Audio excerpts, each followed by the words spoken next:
नमस्ते सभी को।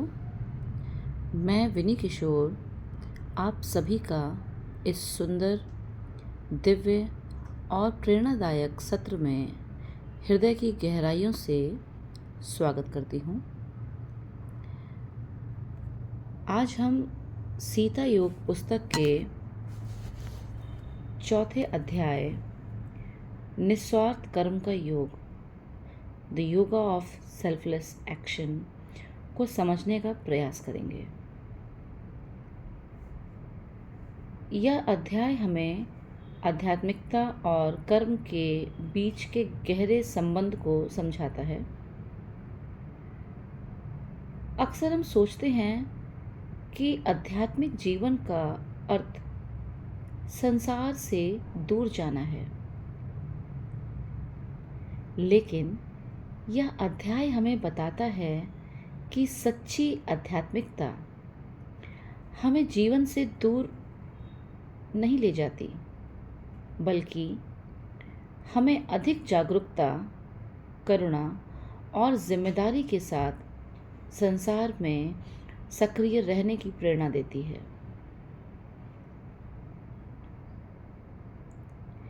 तो आइए खुले मन और जागरूक हृदय के साथ इस सुंदर अध्याय की यात्रा प्रारंभ करेंगे। इस अध्याय में रामायण की एक महत्वपूर्ण घटना के माध्यम से हमें आध्यात्मिक जिम्मेदारी का संदेश दिया गया है।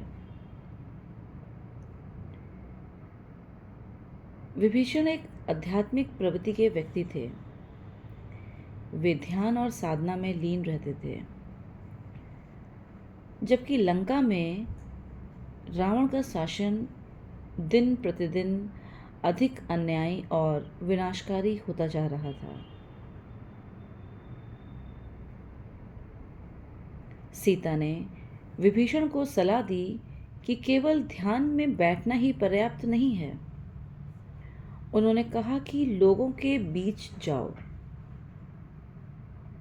उनकी पीड़ा को सुनो, उनके संघर्षों को समझो और उनके जीवन की वास्तविकताओं को जानो। जब विभीषण लोगों के बीच गए, तब उन्हें एहसास हुआ कि अन्याय के सामने मौन रहना भी एक प्रकार की जिम्मेदारी है। केवल एक दर्शक बने रहना भी एक चुनाव है। यहाँ हमें एक महत्वपूर्ण शिक्षा मिलती है। आध्यात्मिकता जीवन से भागना नहीं है, बल्कि अधिक जागरूकता और करुणा के साथ जीवन में भाग लेना है।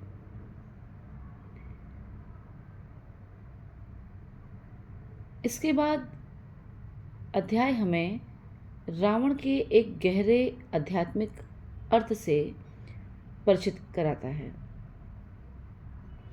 हम सामान्यतः रावण को केवल एक खलनायक के रूप में देखते हैं, लेकिन इस अध्याय में से एक विकासात्मक शक्ति के रूप में समझाया गया है। रावण ने मानव चेतना में व्यक्तिगत इच्छा, महत्वाकांक्षा, आत्म अभिव्यक्ति और स्वतंत्रता को विकसित करने में भूमिका निभाई। इन गुणों ने मनुष्य को अपनी पहचान बनाने और स्वतंत्र निर्णय लेने की क्षमता दी। लेकिन जब व्यक्तिगत इच्छाएं सामूहिक कल्याण से अलग हो जाती हैं, तब लालच, विभाजन, संघर्ष और पीड़ा जन्म लेते हैं। आज के समय में कृत्रिम बुद्धिमत्ता अर्थात आर्टिफिशियल इंटेलिजेंस भी ऐसी ही एक विकासात्मक शक्ति है। यह स्वयं न अच्छी है और न बुरी। इसका प्रभाव इस बात पर निर्भर करेगा कि मानव चेतना और मानव के इरादे किस दिशा में ले जाते हैं। सत्र का एक महत्वपूर्ण विषय था स्वास्थ्य, वैराग्य और आध्यात्मिक पलायन के बीच का अंतर। चलिए इसे समझते हैं। राम को मार्ग में 2 तपस्वी मिले। पहला तपस्वी संसार से दूर रहना चाहता था।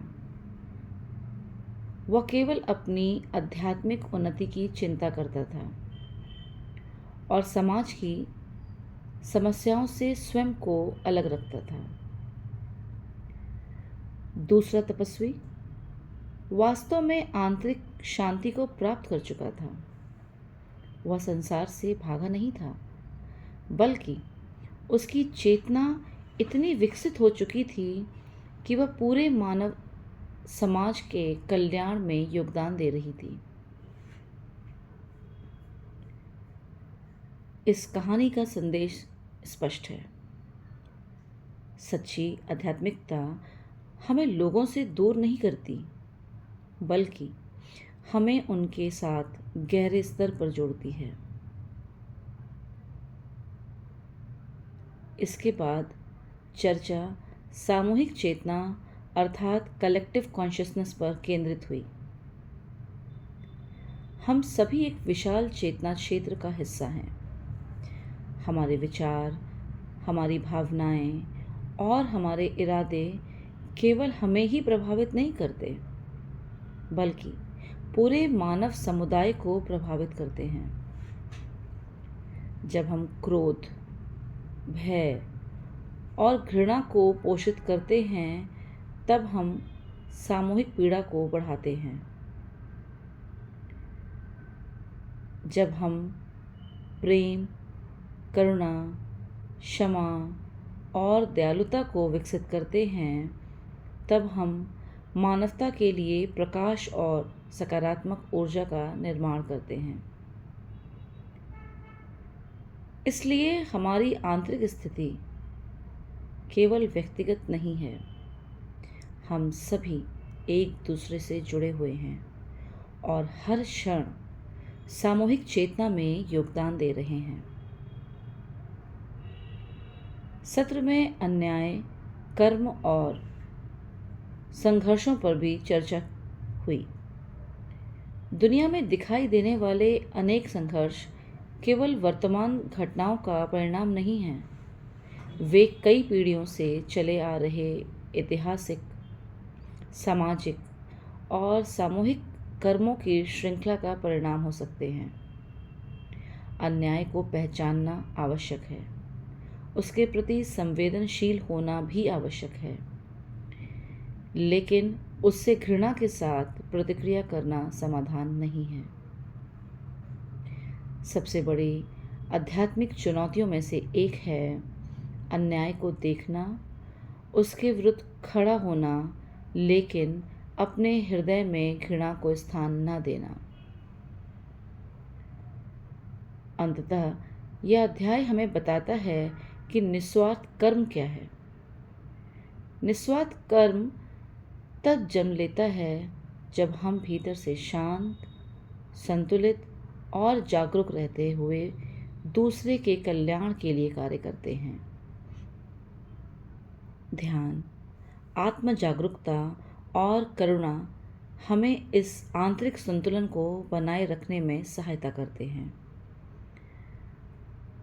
जब हम अपने छोटे व्यक्तिगत स्वार्थ से ऊपर उठकर स्वयं को सामूहिक चेतना का हिस्सा मानने लगते हैं, तब हम केवल अपने जीवन को नहीं बदलते, बल्कि पूरे समाज में सकारात्मक परिवर्तन के वाहक बन जाते हैं। आज के सत्र का मुख्य संदेश यही है: भीतर शांति, बाहर सेवा, भीतर ध्यान, बाहर करुणा, भीतर जागरूकता, बाहर निस्वार्थ कर्म। यही सच्चे आध्यात्मिक जीवन का मार्ग है। आप सभी का इस सुंदर अध्ययन यात्रा में सहभागी बनने के लिए हृदय से धन्यवाद। अगले अध्याय में हम सीता योग की एक और गहन शिक्षा को समझने का प्रयास करेंगे। तब तक स्वयं को प्रेम, करुणा और जागरूकता में स्थिर रखें। Thank you. With love and light, see you in the next chapter.